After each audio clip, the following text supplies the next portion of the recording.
Ronald James Reid एक अमेरिकी philanthropist, investor, janitor और गैस स्टेशन परिचर थे। रोनाल्ड रीड का जन्म वर्मोंट ग्राम में हुआ।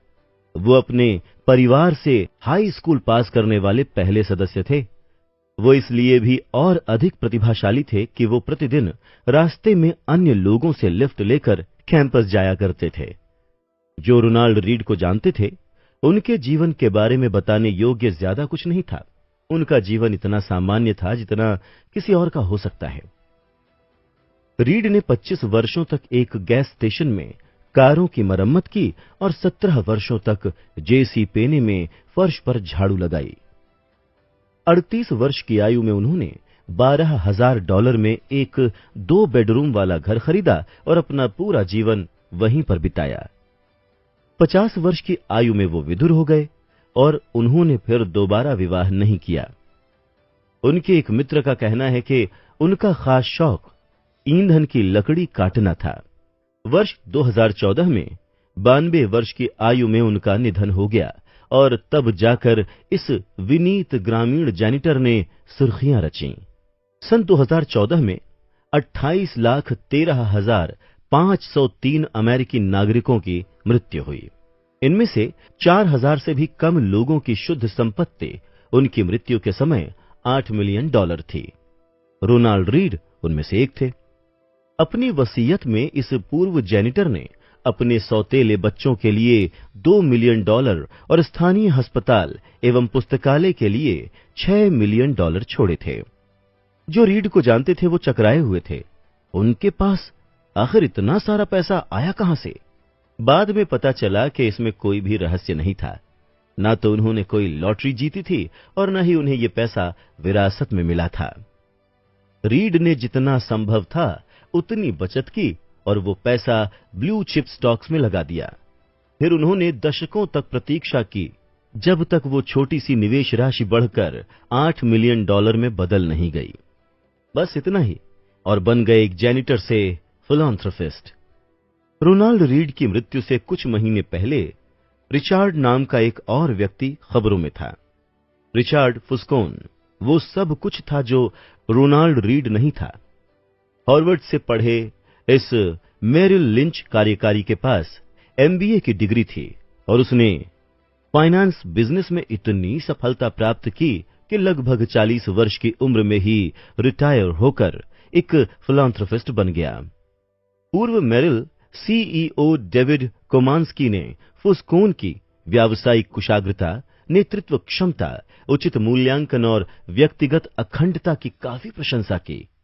क्रेन्स बिजनेस मैगजीन ने एक बार उसे सफल कारोबारियों की 40 अंडर 40 सूची में शामिल किया। लेकिन फिर ठीक सोने के सिक्के उछालने वाले तकनीकी कार्यकारी की तरह ही सब कुछ बिखर गया। सन 2000 के पहले दशक के बीच फुस्कोन ने ग्रीनविच कनेक्टिकट में एक 18,000 वर्ग फुट के घर का विस्तार करने के लिए जमकर लोन लिया। इस घर में 11 बाथरूम थे, 2 एलिवेटर, 2 स्विमिंग पूल और 7 गैराज थे और इस घर के रखरखाव का मासिक खर्च $90,000 से भी अधिक था। फिर वर्ष 2008 का फाइनेंशियल क्राइसिस आन पड़ा। इस संकट ने वस्तुतः सभी की आर्थिक स्थिति को चोट पहुंचाया। इसने फुस्कोन को प्रत्यक्ष रूप से मिट्टी में मिलाकर रख दिया। अत्यधिक लोन और इटर्नल एसेट्स ने उसे दिवालिया बनाकर छोड़ा। फिलहाल मेरी कोई आमदनी नहीं है, उसने सन 2000 में कथित तौर पर एक दिवालियापन न्यायाधीश को बताया। पहले उसका पाम बीच वाला घर कब्जे में ले लिया गया। सन 2014 में ग्रीनविच मैंशन की बारी थी। अपनी संपत्ति दान में देने से 5 महीने पहले रिचार्ड फुस्कोन का घर, जहां अतिथि घर के अंदर के स्विमिंग पूल के ऊपर आर पार नजारे वाले आवरण पर खाने और नृत्य के रोमांच का स्मरण करते थे, उसे इंश्योरेंस कंपनी द्वारा अनुमानित लागत से 75% कम की राशि में नीलाम कर दिया गया। रोनाल्ड रीड धैर्यवान थे और रिचार्ड फुस्कोन लालची, और बस इतना काफी था दोनों के बीच के शिक्षा और अनुभव के विशाल अंतर को ग्रस्त करने के लिए।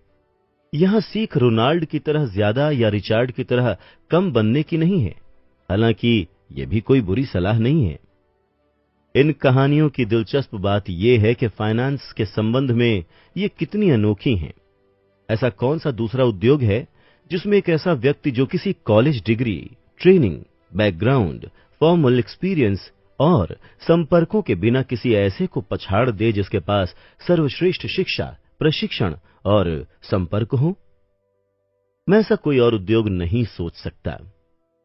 एक ऐसी कहानी की कल्पना करना जहां रोनाल्ड रीड किसी हार्वर्ड प्रशिक्षित सर्जन से बेहतर हार्ट सर्जरी कर सकें, यह बिल्कुल असंभव है।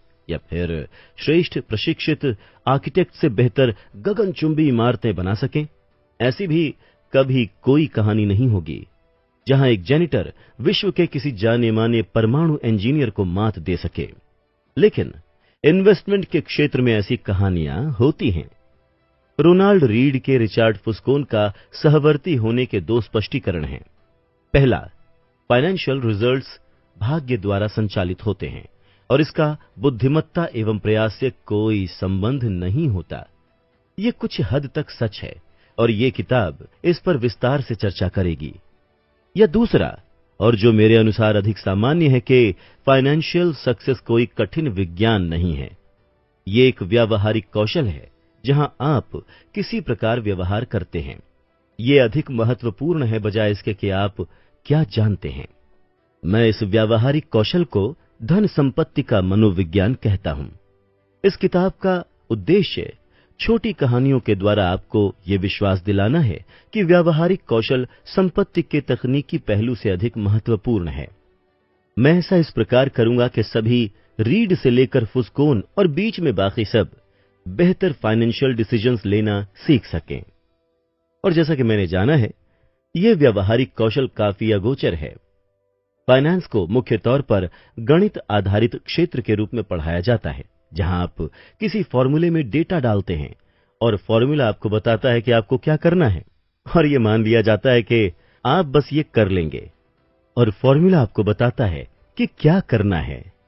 पर्सनल फाइनेंस में यह सच है, जहां आपको बताया जाता है कि आपके पास 6 माह की आपातकालीन राशि और आय का 10% बचत के रूप में होना चाहिए। इन्वेस्टमेंट में यह सच है, जहां हमें इंटरेस्ट रेट और मूल्यांकन के बीच पहले से ही कोरिलेशन यथार्थ रूप में पता होता है। और यह कॉर्पोरेट फाइनेंस में भी लागू होता है, जहां सीएफओ पूंजी का सटीक मूल्य माप सकते हैं। ऐसा नहीं है कि इनमें से कोई भी बात बुरी या गलत है।